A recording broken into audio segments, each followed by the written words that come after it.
Di dalamnya memuat nilai-nilai bangsa yang luhur dan menyimpan spirit perjuangan bangsa. Namun, seiring dengan banyaknya kegagalan pemerintah dalam membangun negara, terdapat kelompok-kelompok ekstremis yang ingin mengubah Pancasila dengan syariat Islam. Bahkan, kelompok tersebut menyebut Pancasila beserta 3 pilar lainnya sebagai ideologi tauhid.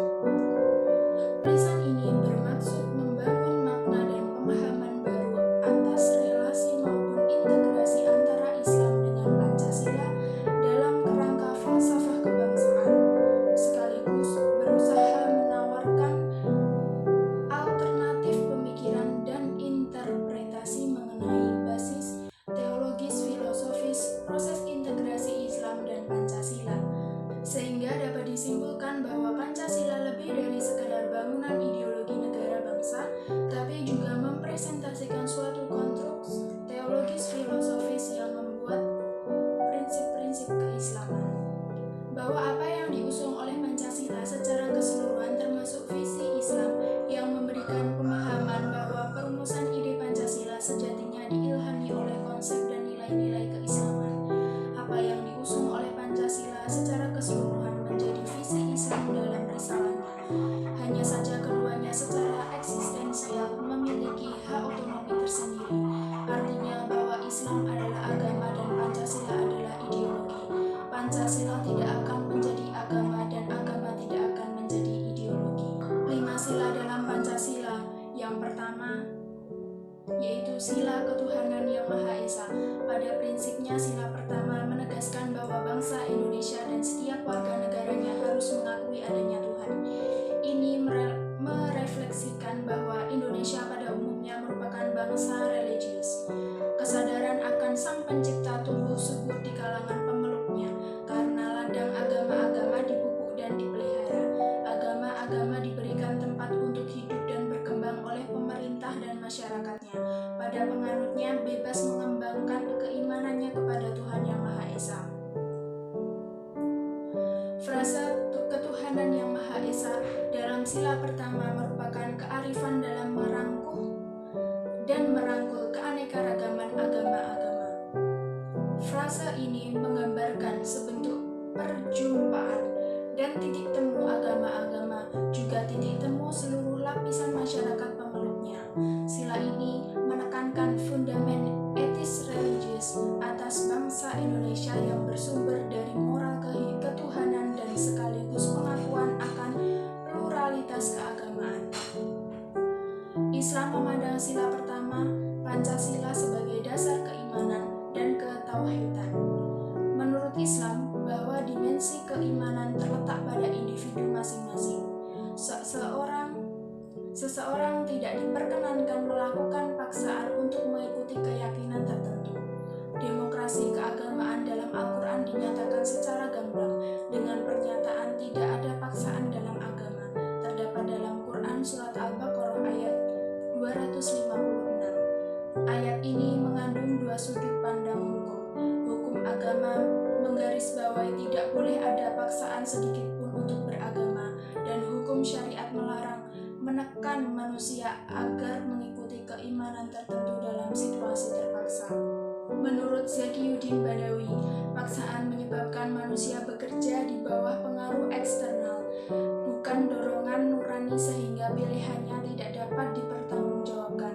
Paksaan juga bertentangan dengan 2 hal, yakni kehendak si pembuat perintah yang maha bijaksana dan pemelihara orang-orang berakal, yaitu Allah Subhanahu wa Ta'ala. Kemudian sila kedua dalam Pancasila yaitu kemanusiaan yang adil dan beradab. Sila kemanusiaan yang adil dan beradab dalam Pancasila pada prinsipnya menegaskan bahwa kebangsaan Indonesia merupakan bagian dari kemanusiaan universal yang dituntut mengembangkan persaudaraan dunia berdasarkan nilai-nilai kemanusiaan yang berkeadilan dan berkeadaban. Kemanusiaan yang adil dan beradab merupakan kesadaran sikap dan perbuatan manusia yang didasarkan pada potensi akal budi dan hati nurani, yaitu akhlak mulia yang dicerminkan dalam sikap dan perbuatan sesuai dengan kodrat, hakikat, dan martabat manusia. Keadaban dan keadilan menurut Islam adalah bagian inti dari risalah atau ajaran. Islam adalah tradisi perdamaian dan harmoni. Harmoni adalah ta'aluf, yakni keakraban, kekariban, kerukunan, dan kemesraan, dan saling pengertian. Harmoni juga tawafuk, yaitu persetujuan, pemufakatan, perjanjian, dan kecocokan, kesesuaian, maupun keselarasan.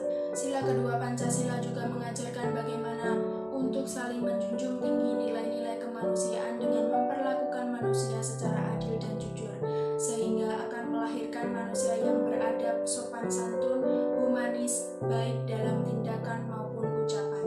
Sehingga berdasarkan sila kemanusiaan yang adil dan beradab, kebangsaan yang dikembangkan bukanlah kebangsaan yang menyendiri, bukan chauvinisme, melainkan kebangsaan yang berkeluargaan antar bangsa-bangsa. Kemudian sila ketiga Pancasila yaitu Persatuan Indonesia. Sila Persatuan Indonesia pada prinsipnya menegaskan bahwa bangsa Indonesia merupakan negara kebangsaan, bangsa yang memiliki kehendak untuk bersatu, memiliki persatuan perangai karena persatuan nasib. Persatuan berarti menyiaratkan arti adanya keagamaan, bukan berarti memaksakan persamaan, yaitu Bhinneka Tunggal Ika.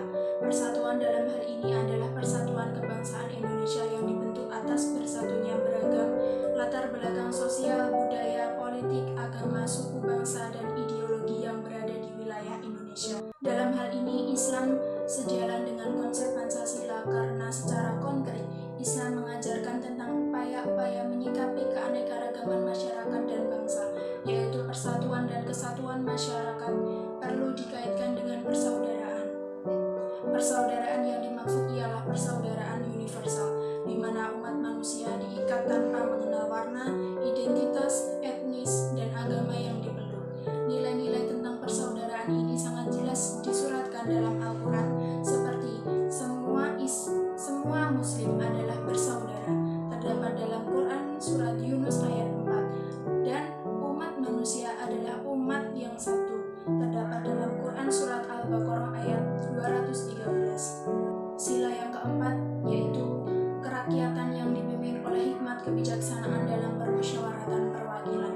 Sila keempat pada prinsipnya menegaskan bahwa bangsa Indonesia akan terus memelihara dan mengembangkan semangat bermusyawarah untuk mencapai mufakat dalam perwakilan. Bangsa Indonesia senantiasa menjaga dan memelihara asas demokrasi dalam mengembangkan kearifan dan kebijaksanaan dalam bermusyawarah.